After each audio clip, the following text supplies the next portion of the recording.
El médico de Sefarat, de César Vidal. A aquella que vendó mi alma y estuvo a mi lado cuando mi cuerpo necesitó la intervención de los médicos.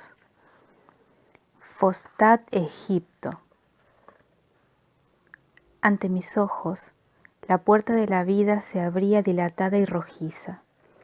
En apariencia se reducía a una abertura asimétrica y llena de pliegues, cuyos resbordes aparecían hinchados y relucientes a causa del sudor.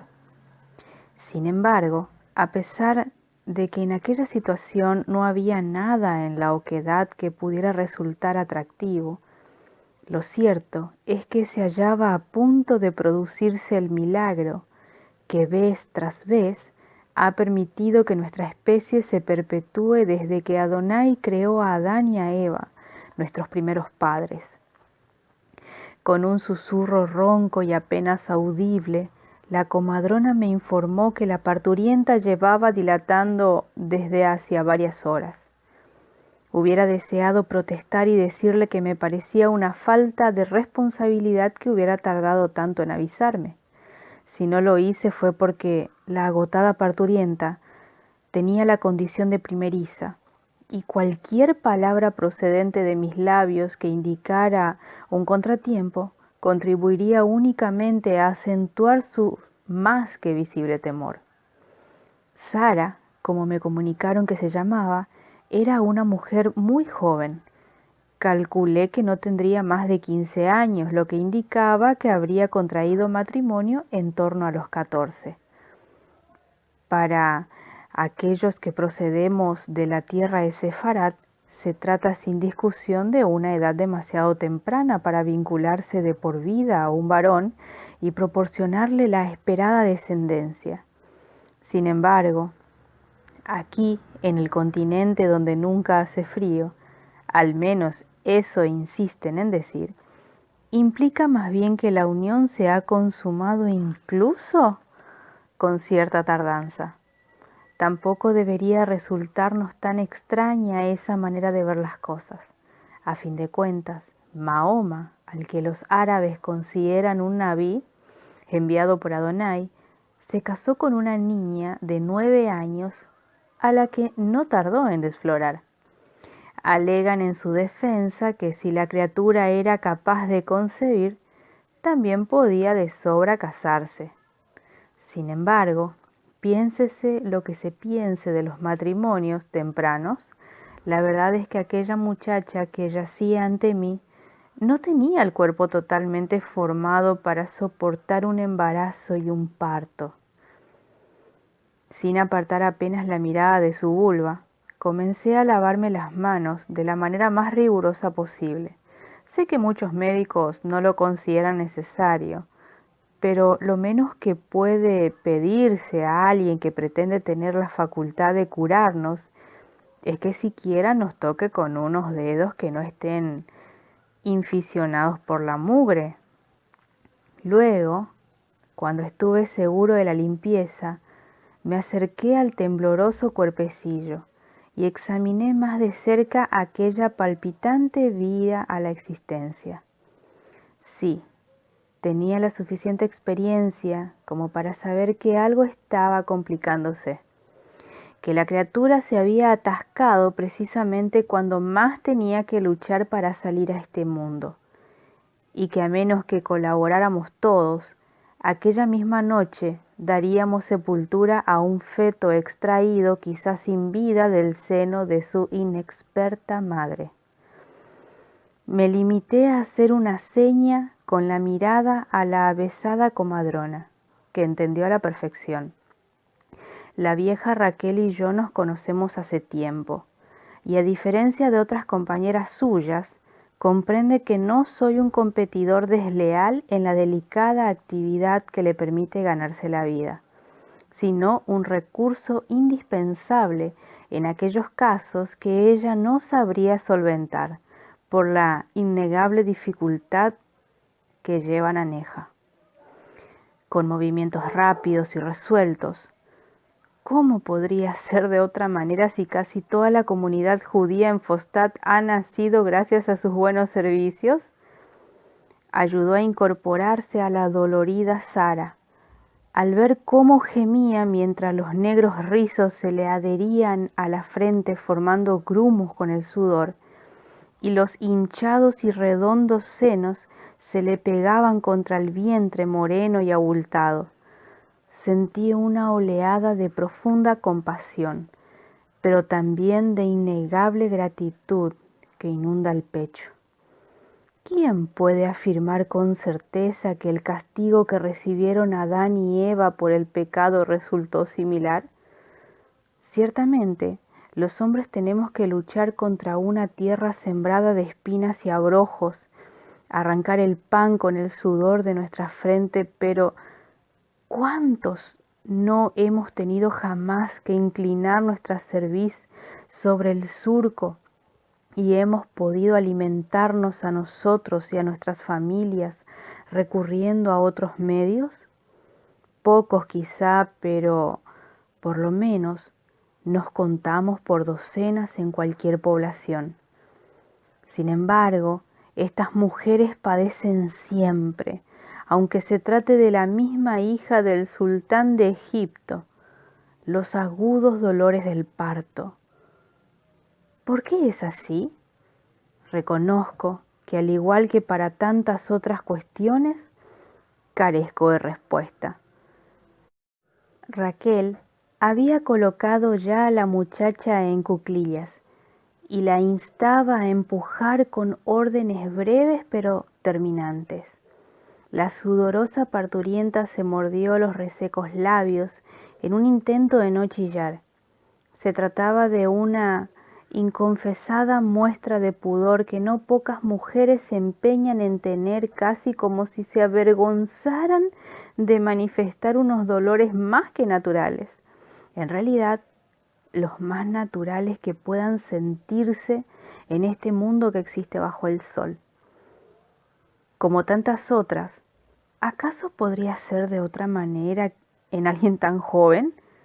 Terminó lanzando un par de gritos mal reprimidos que parecieron unirse en otro más largo, profundo y prolongado.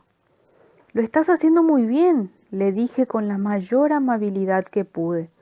«Solo tienes que aprovechar la respiración y las contracciones. Empuja al mismo tiempo». Por un instante, el rostro congestionado de Sara pareció presa de un profundo desconcierto.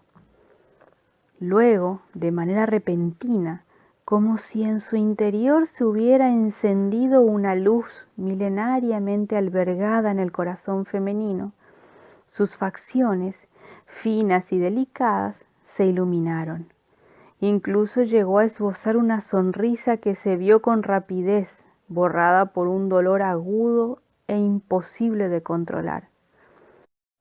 Le pasé un pañuelo blanco y limpio por la húmeda frente para enjugarle el copioso sudor y le sonreí. Sé de sobra que ninguno de los dos gestos vale para nada, salvo para la que da a luz se sienta menos sola. Únicamente menos, porque sola es como sin lugar a dudas se encuentra frente al misterio de la vida, por numerosa que pueda resultar la gente que la rodea. Mientras la enérgica partera intentaba mantenerla erguida, lo indispensable, Sara había colocado ya los pies desnudos sobre los ásperos ladrillos del parto, adoptando una posición similar a la de aquel que está a punto de comenzar a defecar.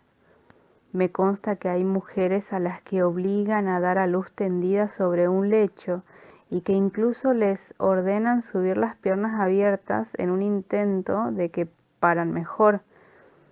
Lo siento por esos infelices, pero lo cierto es que en lugar de facilitarles la labor, los que así actúan solo están colocando barreras entre la criatura y el mundo exterior. Lamentablemente, como en tantas otras situaciones, la costumbre acaba pesando más que la observación tranquila y sensata de lo que es más conveniente. Intercambié una mirada con Raquel. Una sombra de alarma se había posado sobre su rostro enrojecido y exhausto. La criatura seguía sin dar señales de salir. Hubiera podido pensarse que se aferraba al interior del claustro materno con las uñas. Avisa a las mujeres de la familia, dije resignado a enfrentarme con un coro de voces de sorpresas, condolencia y alarma, que lo confieso, me cuesta mucho soportar. Sustituí a Raquel en la misión cansada pero imprescindible de sostener a la parturienta por las resumantes axilas. Apenas fue un instante, porque inmediatamente entraron 3 mujeres para ayudarla. Con un codazo desconsiderado, la suegra y la madre me apartaron de la muchacha y la sujetaron, mientras una tía comenzó a decirle estupideces sobre lo que tenía que hacer, tal y como ella había hecho cuando parió a su hijo Joseph. Las mandé a callar sin ningún género de contemplaciones. No podía permitirme perder los nervios en un momento así, y aquella bandada de gallinas cluecas lo iban a conseguir en un abrir y cerrar de ojos. Mientras me percataba de sus miradas más que ofendidas, resentidas, lancé una nueva seña a Raquel, que se inclinó sobre el vientre de la muchacha y comenzó a empujarlo hacia abajo. La parturienta se esforzaba, pero era obvio que el dolor lacerante que sentía era más del que podía soportar con un mínimo grado de serenidad, como si la estuvieran abriendo en canal, como si la desgarraran de arriba abajo, igual que si fuera un animal. Comenzó a emitir unos gritos indescriptibles, como indescriptibles cualquier dolor de los que afectan a las personas. Me incliné a mirar a su puerta de la vida en búsqueda de algún indicio, cabello o cráneo mondo, de que la criatura estaba a punto de salir. Lo que descubrí me cortó la respiración. Sí, ciertamente sobresalía algo, pero era un pedazo de pie. Aquella criatura venía a este mundo al revés. En apenas un instante me pasó por el corazón lo que podía ser la existencia futura de aquel nuevo ser. La experiencia me decía que bastaría que el alumbramiento se retrase un poco más para que la inteligencia se fuera borrando del que iba a nacer. Sí, yo sabía que en el momento del parto, cuando una parte de la criatura emerge, el entendimiento es como el agua depositada en una cesta. Se pierde sin que nadie pueda evitarlo. Si resulta rápido, es más que posible que el recién nacido sea inteligente, por lo menos lo indispensable, pero si se atrasa, si el cordón umbilical se atasca, aquel caudal comienza a disiparse y no pasan muchos años antes de que resulte evidente que el nuevo nacido es un imbécil desprovisto de la perspicacia más elemental. Eso suele ser, lamentablemente, solo el inicio de las desgracias.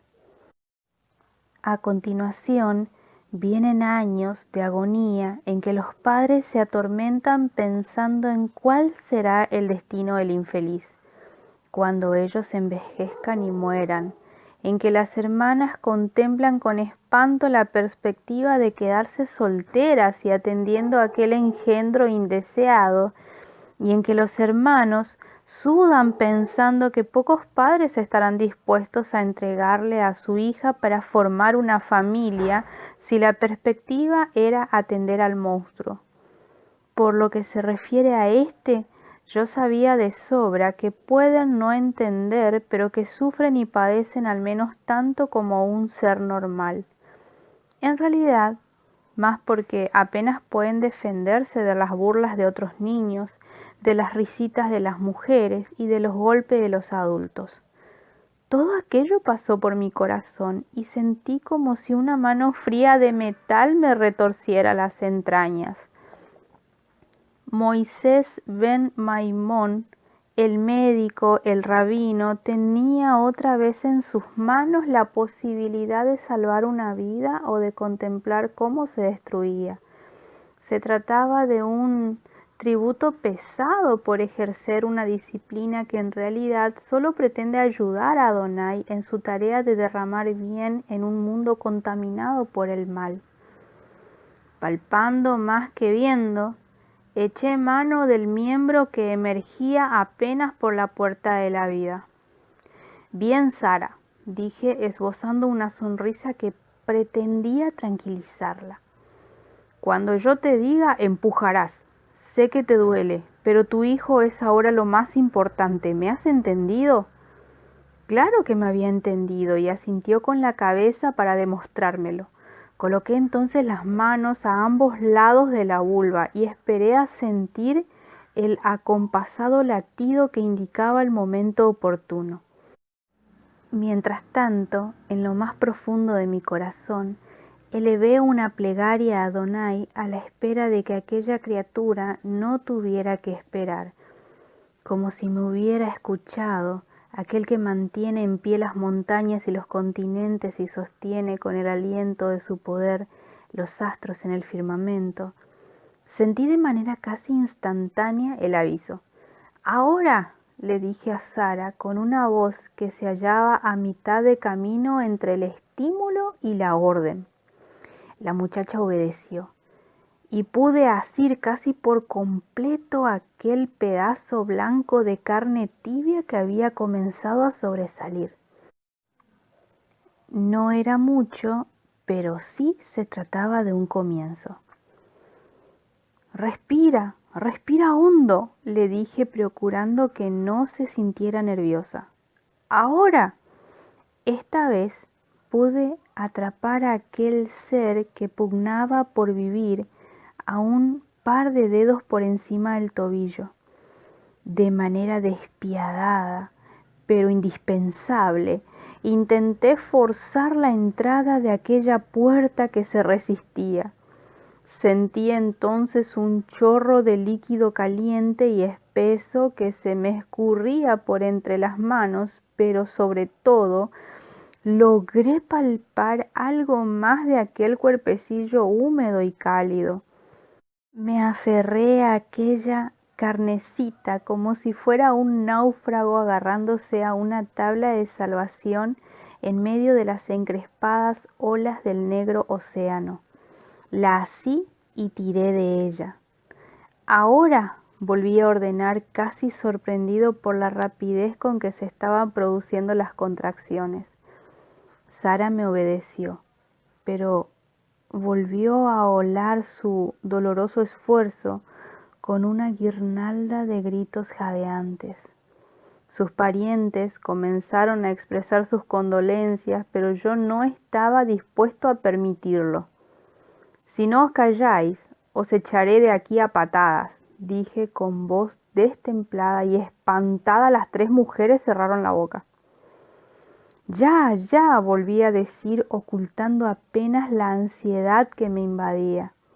Esta vez así completamente las piernas del nonato y tiré de ellas.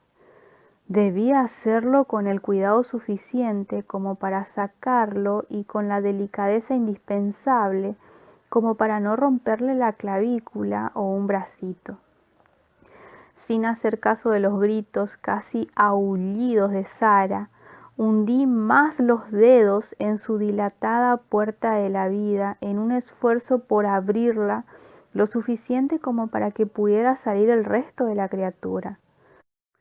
«Ya», volví a ordenar mientras el líquido caliente que acompaña la llegada de una nueva vida seguía resbalando por mis brazos hasta formar pocillos en el reverso de los codos. Logré salvar las manos, los brazos, el pecho y la cabeza. ¿Por qué no salía la cabeza? Sin ninguna consideración, tiré de la vulva hacia arriba como si deseara que emergiera su naricilla y aspirara golosamente el aire. Entonces apareció, Daba la sensación de que aquel rostro estaba envuelto en un paño que suavizaba el tono rojizo y congestionado de su piel recién surgida del claustro materno. Con cuidado lo tomé entre los brazos y esperé a que Raquel ayudara a tenderse a Sara. Fueron apenas unos instantes, justo los que necesitó Raquel para cortar el cordón umbilical. Entonces, con una destreza envidiable, la comadrona me alargó al niño. Lo cogí con fuerza de los pies y, volviéndolo cabeza abajo, le propiné un sonoro y contundente azote en las nalgas. Lloró como era de esperar, pero ese llanto primero confirmó la impresión que había recibido nada más verlo. A pesar de todo lo que había costado que viniera a este mundo, daba la sensación de ser una criatura sana. Si a esa salud iba unida la inteligencia mínima, era algo que solo conseguiríamos saber con el paso del tiempo. Con cuidado, pero sin mimos, coloqué a la frágil criatura sobre el pecho húmedo de su madre. El recién llegado necesitaba consuelo, apenas había asomado la cabeza por este mundo y en nadie podría encontrarlo mejor en esos momentos que en la que le había dado el ser. Mientras me lavaba concienzudamente las manos, empapada de los fluidos del parto, observé a Sara. Cualquiera que no supiera lo que había sucedido entre aquellas 4 paredes, habría pensado que de cintura para abajo la había destrozado un monstruo semejante en fuerza y maldad a Leviatán. Era como si sus piernas, sucias de sangre y agua, como si sus pies doloridos de tanto clavarse en los ladrillos, hubieran quedado paralizados, mientras su vagina se había visto reducida a la condición de mero despojo sin capacidad para provocar el deseo para el que se supone fue creada. A pesar de todo, me pareció que de ella irradiaba una belleza especial, indescriptible, tan primaria y hermosa como la amarilla y luminosa salida del sol o la negra esbeltez de las palmeras. Al verla rodeada por las mujeres de su familia que parlanchineaban sin cesar, obstaculizando el trabajo de Raquel, sentí la tentación de espantarlas como si fueran una bandada de cuervos ansiosos de realizar estragos en un sembrado de trigo. Me contuve porque había llegado su hora, pero no estaba dispuesta a permitir que se excedieran. ¿Es que nadie va a traer un caldo de gallina a esta mujer? Mi pregunta, dicha con el tono más bronco que pude fingir, tuvo el efecto poderoso de un ensalmo. De repente aquella turba femenina comenzó a mover los brazos como si fueran alones que pretendieran volar y se movilizó para atender la orden. No hay nada que alimente tanto a una recién parida como el caldo de gallina, sentenció la madre de Sara. En realidad se equivoca. El dichoso líquido apenas alimenta porque se limita a mezclar en un solo elemento agua con grasa. Pero no me importaba que sus creencias fueran erróneas si al fin y al postre se lo proporcionaba. Porque dárselo a beber sí es bueno, pero por otras razones. Aunque estas comadres lo ignoraban, el bebedizo surgido de las carnes del animal contendrían la fiebre que pudiera azotar a esta mujer. Lo sé porque he podido comprobar su eficacia en guerreros heridos en el campo de batalla, soldados que presentaban un aspecto tan lastimoso como el de Sara, pero con una diferencia, la de que ellos habían parido la muerte y no una nueva vida. La muerte. Su recuerdo repentino me obligó a concluir apresuradamente de mis abluciones y a secarme deprisa y corriendo.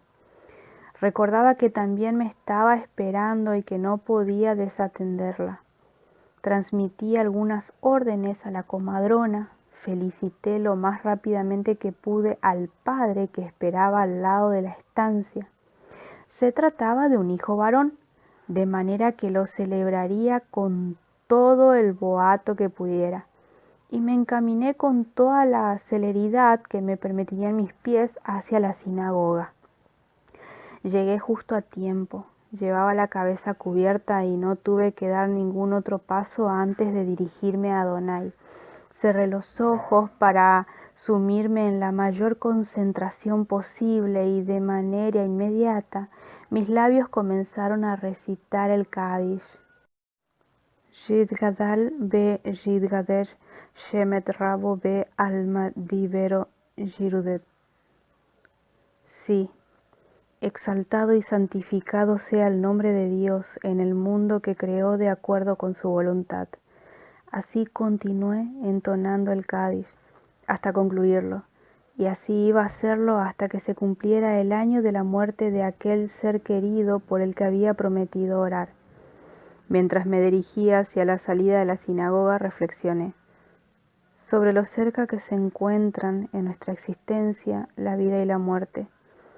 Casi sin pausas, separadas apenas por unas callejuelas de esta población de Fostat, acababa de ayudar a nacer al primogénito de una familia judía y recordaba al hijo malogrado de otra. Aunque a fin de cuentas, quizá no resultara tan extraño. Todos los días, a todas horas, hay niños que llegan a este mundo y personas que exhalan su último aliento.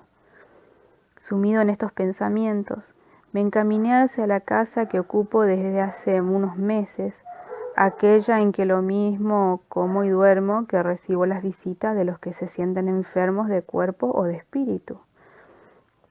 El sol, hirientemente cálido durante el día, comenzaba a descender, perezoso y rojizo, en dirección a la línea malva donde se besan el cielo y la tierra. Pensé que de haber soplado la brisa que a veces proyecta el mar que lame la costa de Egipto, el atardecer hubiera resultado perfecto. Sin embargo, no corría una brizna de aire y daba la sensación de que un espeso sudario de calor iba cayendo sobre la ciudad para cubrirla durante el sueño letal de la noche. Sin duda, Fostat es la población más sofocante de aquella en las que había tenido que descansar mis cada vez más fatigados huesos. No contaba con la presencia de los azulados céfiros de Fez, ni con los fragantes aires de Jerusalén, ni con los embalsamados perfumes de Sefarad. No pude evitar sentir un escalofrío al percibir cómo el recuerdo de Sefarad subía sobre mi corazón hasta mi garganta. Por un instante, el color azulado de su cielo terso y luminoso, el aroma desconcertante y embriagador de los bullizos sucs, la gracia casi felina de sus mujeres, la benignidad envidiable de su clima se fundieron en un torbellino de sensaciones que me arrancó lágrimas de los ojos. Fue el salmista el que escribió que si olvidaba Jerusalén preferiría que su alma muriera, que su paladar se secara como una teja, que su mano se viera dominada por la parálisis. Sin embargo, yo aceptaría todo eso de buen grado si a cambio pudiera volver a contemplar esa tierra que los dominadores musulmanes denominan Al-Andalus, que los seguidores de Jesús de Nazaret llaman Hispania, y a la que nosotros, los hijos de Israel, dimos siglos antes de que existieran musulmanos y nazraníes el nombre de Sefarad.